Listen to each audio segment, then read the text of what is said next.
ብጣዕሚ ደስ ዝብል ብስራት እቲ ሓቂ ሎሚ ክንፈልጦይና ሰላምታ ኣይረሳዕኩን ክቡራት ተኸታተልተይ ከመይ ኣለኹም ደሓንዲኹም በቢ ዘለኹም ጎ ሰላም ክትኮኑ እናተመነኹ ሓደሽቲ ንዝገዛ ላይክ ሸር ሳብስክራይብ ብምግባር ምትዋዕኹም ኣይፈለን ኩለኩም ፈቲ በአርከስ ናይ ሎማዓንቲ ኣድያና ወይ ከዓ ትሕዝተና ከምቲ ልምድ ብዛዕባ ሊልና ኣሌክስ ኮይኑ ኣብ መጨረሻ ደስ ዝብል ብስራትን ዝሕጉስን ከም ዝነግረኩም በዓልቲ ምልእቲ ተስፋየ ንስኹም ብቻ ነዚ ቪድዮ ብላይክ ጀምርዎ ክብለኩም ፈቲ ምክንያቱ ለብዙሕ ሰብ ዩቲዩብ ክዝርግሖ ስለ ዝኽእል ማለት እዩ ክቡራት ቤተሰበይ በአርከስ ኣብ ዝሓለፈ ቪድዮም ኣሌክስ ኣብ ስራሕ ቀኒዩ ናብ ገዛ ከም ዝመፀ ርኢኹምዎ ክትኮኑ በዓልቲ ምልእቲ ተስፋየ ምንኪኤል ስለ ዝነበረ ቤተ ክርስቲያን ስዒሙ ኣብ ኣዲስ ኣበባ ከምኡውን ሰቲ ሒዙ ደስ ዝብል ግዜ ክንሕልፍ ኢና ምስ በዓልቲ ገዛ ኢሉ ናብ ገዝኡ መፂኡ ነይሩ ማለት እዩ ይኹን ደኣ እምበር ሊሊ ሓፍትና ተናዲዳ ስለ ዝፀንሐት ብቅንያቱ ሰላም ከም ዘይኮኑ ትፈልጡ ነርኩም ኢኹም ማለት እዩ ስለዚ ብቲ ሒዛቶ ዝነበረት ኣብ ውሽጢ ኣጓሂ ደስ ኣይበላን ማለት እዩ ኣቀባብላኣ ንምንታይ ደኣ ኢኻ ዘይደወልካለይ መፂኻ ኢላ ሓቲታቶ ማለት እዩ ንሱ ከዓ ናብ ገዛይስ እንታይ እሞ ይመፅእ ኣለኹ ናበልኩ ምድዋል ኣድልዩ እዩ ኢልዋ ማለት እዩ ምክንያቱ ሳፕራይዝ ክገብሮም ስለ ዝደለየ ተይደወለላ እዩ ኣትዩ ብዝሓለፈ እውን ስልኪ ምልዓል ኣውያቶ ቢቲ ናብ ገዛ ከይዳ ኣነጋጊራታ ነይራ እያ ናይ ቢቲ ሓሳባ ናብ ገዛ መኽየዲኣ ደሞ ንክልቲኦም ክተራዳድእ ክትዓርቕ ኢላ እያ ሓሲባ ነይራ ማለት እዩ ግን ብዝኾነ ሊሊ ሓፍትና ትዕግስቲ ገይራ ኣዛሪባታ እያ ግን ደሞ ኣብ መጨረሻ ተናዲዳ ውፅድለይ ኢላታ ነይራ ማለት እዩ ወፂኣ ስለ ዝሰደደታ ደሞ ኣሌክስ ፅቡቕ ስምዒት ኣይተሰምዖን ምክንያቱ ሰብ መፂኡ ናብ ገዛኻ ኣኽቢርካ ትቕበሎ እምበር ንምንታይ ክንድኡ ደፋፊእኺ ሰዲድክያ እዩ ኢልዋ ማለት እዩ ሊሊ ሓፍትና ደሞ ብዘጋጣም ተቐቢላ ቡና ኣስትያቶ ማለት እዩ ቡና ኣስትያ በል ውፃእ ኣነ ክሪኤካ ኣይደልን እየ ወይ ንስኻ ውፃእ ወይ ኣነ ክወፀልካ ዝብል ሓሳብ እያ ሂዋቶ ማለት እዩ ይኹን ደኣ እምበር ኣሌክስ በጃኺ ተረጋግዒ ኣነ ጭቕጭቕ ኣይደልን እየ ሰላም የልደሊ ኣለኹ ኣብዚ ህዚ ሰዓት ስለዚ ተረጋግዒኺ ትነገራት ተረጋግዒኺ ክንፈትሖ ንመንኩር ኣነሲ ብመንም ነገር ኣይትጠርጥርኒ ኣይወዓልኩዎን እዩ ኢልዋ ማለት እዩ ንሳ ደሞ ኣነስ ክብርቲ እየ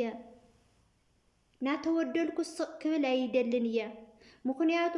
ኣነ ልውላደይን ልበዓል ገዛይን ለኽፋእኽዎ ጉዳይ የብለይን ንስኻ ኢኻ ኣብ ዘይኮነ ነገር ተሓድር ለኻን ትውዕል ለኻን ስራሕ ተደሊኻ ኣብ ቀረባ መኣለሽካ ነርካ እምበር ዘኸይድ ነገር ወይ ከዓ ምስኣ ዝሕድር ነገር የነበረካን አንቹሩሩ ናበልካ ሽሩሩ ናበልካ ፍቃዱ ደሞ ኣነ ክቕበለካ ኣይደልን እየ ዝብል ሓሳብ እያ ሂዋቶ ማለት እዩ ኣሌክስ ደሞ ግደፊ ኢልዋ ንሳ ደሞ ከምቲ ዝሰማዕኹምዋ ብጣዕሚ ወይ ከዓ ክወፀልካ ተኾይነ ክወፀልካ እየ ወይ ከዓ ውፀለይ ኢላ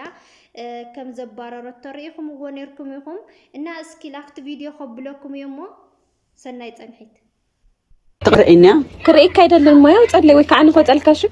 ወይ ከዓ ውፀለይ ኢለን ማ ንኸወፀልካ ሓዲዩ ኣረ ይኽፈል ክልቴና ገዛ ኮፈይንለ ናበይ ክኸድ ኣነ በዓል መፅእ እማነ ኸደልካ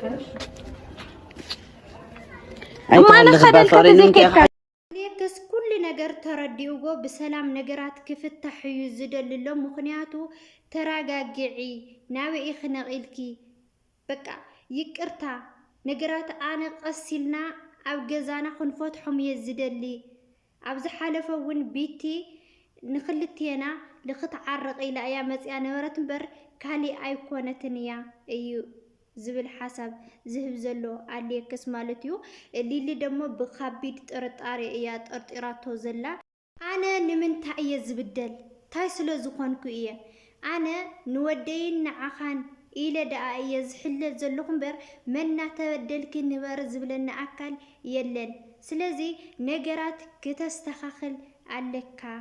እያ ትብል ዘላ ሊሊ ሓፍትና ማለት እዩ ኣብዚ ሓለፈ ቢት ርኢኹምዋ እንትኾንኩም ኣተሓሕዛ ስብኣይ ንስኺ ኣይትኽእሉሉን እያ ኢላታ ማለት እዩ ስለዚ ድፍሪላ ኣብ ዝተዛረበታ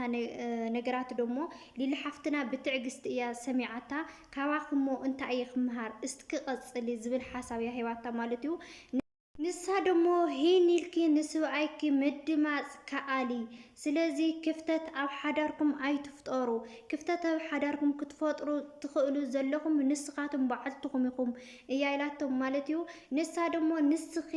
ካብ ህይወትና እንተወፂኺ ምንም ዝብፅብፀና ኣካል የለን ንስኺ ኣብ ህይወትና ስለ ዝመጻኺ እዩ ሓዳርና እስካብ ክንድዚ ክበፅሕ ክኢሉ ዝብል ሓሳብ ወይ ከዓ ርድኢት እያ ተረዲኣ ዘላ ሊሊ ሓፍትና ማለት እዩ እስካብ ክንድዚ ነገር ኣምፂዎ ዘሎ ደሞ ብንእሽትተይ ነገራት እዩ ግን ደሞ ኣብ ሓዳር ናይ ግድን ምርድዳእ ምክብባር ምትሕልላይ ክህሉ ኣለዎ ግድን ይቅርታ ተቐበልቲ ክንኮን ኣለና ይቅርታ ክብለና እንከሎ ሓደ ሰብ ብንጹህ ልብና ይቅርታ ክንቅበል ኣለና እቱም ህዝቢ ማለት ሓደ ሰብሲ ዘይጋገ ሰብ የለ ፍጹም ሰብ የለን ፍጹም እግዚአብሔር ብቻ እዩ ዘሎ እና ሓደ ሕዋተይሲ እንታይ ኣብ ኮመንት ካብ ልተዓዘብክዎሲ ለኣልየክስ ትጸርፍዎ ሊሊሊ ትጸርፍዎ እዚ ይኮነ ተሓቅስ እዚ ይኮነ እቲ ሓቂ እንታይ እዩ ንኽልቲኦም ብብገጾም ሃናጽ ሓሳብ ወይ ከዓ ርእይቶም መሃብ እዩ እምበር ኣልየክስ ኢኻ ኸምዚ ሊሊ ኢኻ ኸምዚ ክትብልዎም ኣይትኽእሉን ኢኹም እና ካብ ጸርፊ ውንሲ ምንም ዝርከብ ነገር የለን ጸርፊ ንስኻ ባዕልኻ እንታይነትካ ኢኻ ትህብ ዘለኻ ንስኻ ባዕልኻ ሕማቕ ምዃንካ ኢኻ ትፍልጥ ዘለኻ ትሑት ኣተሓሳስባ ከም ዘለካ ብቻ ኢኻ ትህብ ዘለኻ ካብ ጸርፊ ምንም ኣይርከብን እዩ እንታይ ዳ ደቂ ሰባት ብሓሳብ ክንራዳዳ እንከለና እዩ እቲ ዝበለጸ ምስትያት ነዓና እና ኽቡራት ሕዋተይ ሓደ ካብ ልተዓዘብክዎ ካብ ሕማቕ መጽሓፍ ምቁጣብ በቃ ሕማቕ መጽሓፍ ሕማቕ ምዝራብ ነዓና ዘድልየና ኣይኮነን እዩ እንተ ኽኢልኩም ፌስቡክ ዩቲዩብ ቲክቶክ ማንኛው ሶሻል ሚዲያ ኣብዚ ሕዚ ሰዓት ቅርሺ እዩ ዝኸፍል ስለዚ በቲ ዘለኩም ሓይሊ ፈጠራታት ተጠቒምኩም ንስኻቱም ላብ ጥቕምኩም ተዝቕይርዎ እቲ ዝበለጸ ሓሳብ እዩ እና ሓደ ሰባት ኣብ ዩቲዩብ ኣብ ፌስቡክ ኣብ ቲክቶክ ከም ባዕለይ ክንውዕል እንከለና ከምዚ ዋጣት መሲልና ንርአየኩም ለና ይመስል ኢና ኣይኮነ እሱ ይኮነ ተሐቂ ኣነ ፌስቡክ ይኹን ዩቲዩብ ይኹን ቲክቶክ ይኹን እዚ ኩሉ ተጠቃሚት እያ እዚ ክጥቀምቶ እንከለኹ ደሞ ኣብ ዓዲ ዓረብ እውን ናስራሕኹ እየ ዝጥቀም ጎና ጎኒ ማለት እዩ እና ጊዜ ሎሚ ወርቂ እዩ ካብ ኮለል ናበልካ ገዛ ናተጻረፍክን ክትውዕላ ናተጻረፍኩም ክትውዕሉ እቲ ፌስቡክ ዘሎ እቲ ዩቲዩብ ዘሎ እቲ ቲክቶክ ዘሎ ኢድኩም ላብ ጥቕምኩም ቀይርዎ ናብ ጥቕምክን ቀይሩ ኣወዳት ነጭራሽ ሕማቕ ጽሑፍ ይጽሕፉን ኣጓላት ኢና ንብእስ ባዕልና ንባዕልና ንወራረድ ባዕልና ንባዕልና በቃ ላብ ለይኮነ ንኸይድ እሞ ከዓስ እቲ ኣካውንቲ ፌክ ምንም ቁም ነገር ዘይብሉ እና ኣነ ከም ሓንቲ ስደተኛ ክነግረክ እንተኾይነ ኣሕዋተይ ስምዒተኛ ኮይንክ ከይትብላኒ ግን ደሞ ከም ሓንቲ ስደተኛ ክናገረክ እንከለኹ ኣብ ሶሻል ሚዲያ ዝነጥፍ ሰብ ገንዘብ ኩሉ ገንዘብ ይሎም ክጥቀመልና ዘይኮነ ክንጥቀመሉ ኣለና እና ኽቡራት ኣሕዋተይ ቲ ዓብይ ብስራት ዓብይ ደስታ ኣለኒ ዝበልኩኹም ደሞ ኣብ ቀጻላይ ቪድዮ ከም ፍቃድ ኣምላኽ ሒዘልኩም ክመጽእ ንዓኻቱም ጠቃሚ ስለዝኾነ ጠቃሚ ስለዝኾነ ንዓኻትን እውን ሒዘልክን ክመጽየ ንሱ እውን እንታይ እዩ እንተልክን ብዛዕባ ዩቱብ ካብ ሓንቲ ቪድዮ ክንደይ ይኸፍል ፌስቡክ ካብ ሓንቲ ቪድዮ ክንደይ ይኸፍል መን እዩ እቲ ዝበለጸ ዝብል ከም ፍቃድ ኣምላኽ ሰሪሕ ከምጸልክን እየ ዩቱብ ክንካፍት ንደሊ ኢና ድልየት ለና እዩ ትብላ ኣሕዋተይ እንተሊኽን ደሞ እዛ ቪድዮ ሰሚዕኽን እስካብ መጨረሻ ኣነ ኢልክን ኣብ ኮመንት ጽሓፋለይ ብግሩፕ ኣኪበ ብውሽጢ ደስ ዝበለክን ሕቶ ክትሓታኒ ትኽእል ኣይኽን ኣነ ደሞ ብታ ዝላትኒ ጊዘን ዓቕምን ተጠቒመ ንዓኻትን ልምሕጋዝ ንቅድሚት ክስጉም እየ ስለዚ ሕዋተይ ባዕልና ንባዕልና ንካበር ባዕልና ንባዕልና ንተሓጋገዝ ባዕልና ንባዕልና ኢዲ ጓንቲ ኮይና ንዕበ ሶሻል ሚድያ ተጠቐባ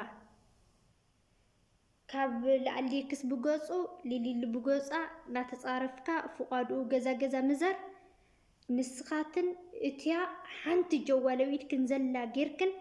ብዙሕ ዶላራት ከም ተእትያ ብዙሕ ገንዘብ ከም ትኸስባ ክትፈልጣለክ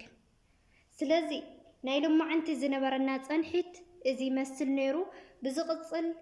بخالي تحستو اسكاو نراخب سسناي نعاكم اناولكو نزي فيديو التفتيخم جو كم تلمد لايك شير سبسكرايب بمقار متوعكم اي فلين نقولكم يفتي زقات صالي فيديو سرحلنا اتا دست بالبسرات تبلا دمو او كومنت صحفا لي سرح الكنية سناي كميات انت ملاي بأخ عبيدك ويلي اخندف انت ملاي